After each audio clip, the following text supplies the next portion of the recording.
resistance, okay? Or not draw, but yeah, how to use your tools to draw them. So you see here, my line, I got these little crosshairs. I can see right now as I'm looking, here is an area of support. See that?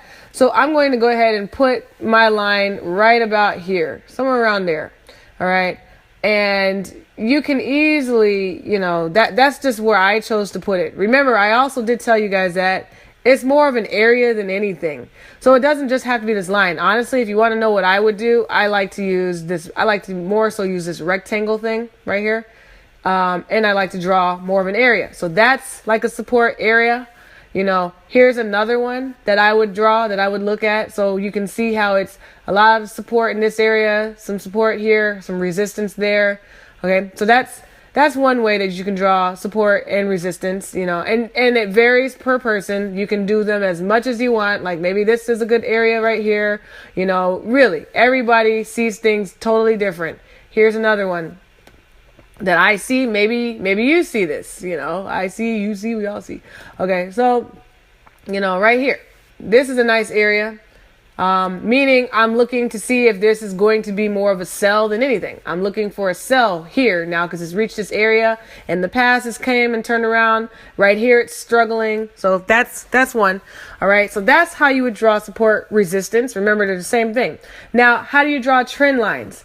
I like to go and use this little rotated rectangle because I like to use it more as a trend line.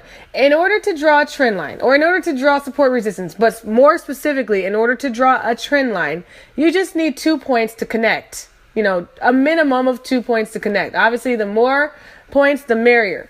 So I'm going to go ahead and I'm going to show you, here's an example of a trend line.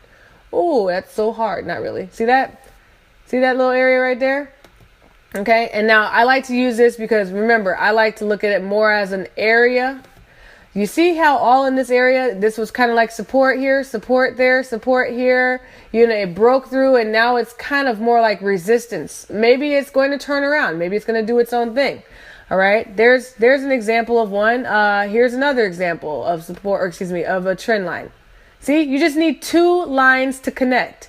You see the 2 lines that I have connecting? That's all you need.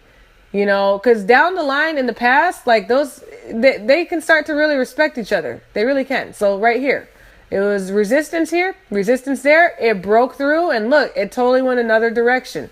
All right. So it really, really is that simple. That's all you have to do. Here's another example. You want to see another example? Okay. Remember, you just need 2 points to connect. I like to use this line. You can use an actual trend line, but remember, I like to use this one more because it's like an area. You just need 2 points to connect. In this situation, there's really a lot of points connecting here. A lot. Okay.